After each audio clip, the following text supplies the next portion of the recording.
Hello guys, for today's video, ayan, dahil Teacher's Day ngayon, ayan, nagpabili si Batang Makulit ng flowers at chocolate. Ayan, yung mga mumurahing ano lang rin naman. Pero syempre, galing naman sa heart ni Batang Makulit yan. And ma-appreciate na ni teacher yan. At syempre, pag sundo nga namin sa kanya kanina, dumiretso kami doon sa office ng internet. Kasi kahapon pa kami at nung isang araw pa kami walang net. 'Di ba? Ang hirap kaya. Nagbayad naman kami ng maaga. Pero wala kaming internet, guys. Kaya ang hirap makipag-engage ngayon. Dahil data lang ang gamit ko.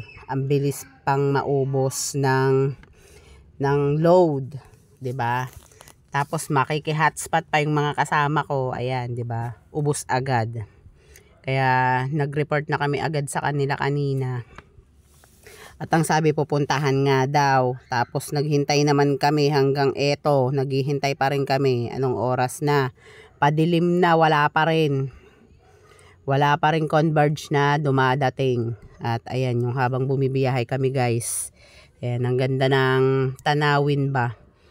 Ayan, binidyohan ko na rin siya habang bumibiyahe kami para syempre may pang-upload si Inday. Ayan. Ayan yung mga pabahay dyan sa may baba. Maganda rin siya. Tsaka mga ano na, pinaganda na rin siya talaga.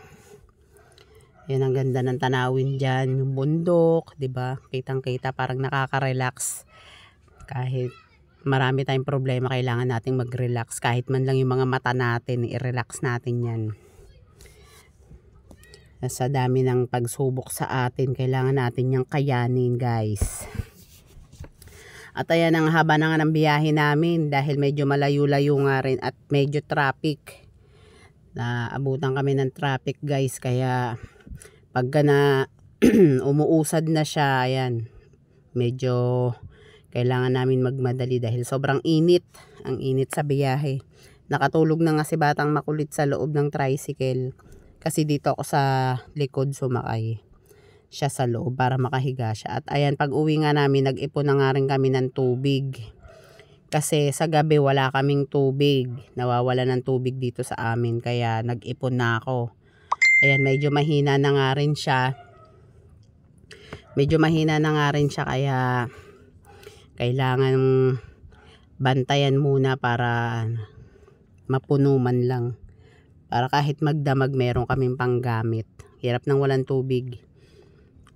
At ayan na nga si Batang Makulit nagmumuni-muni dahil galing na nga siya sa labas. Pagod na.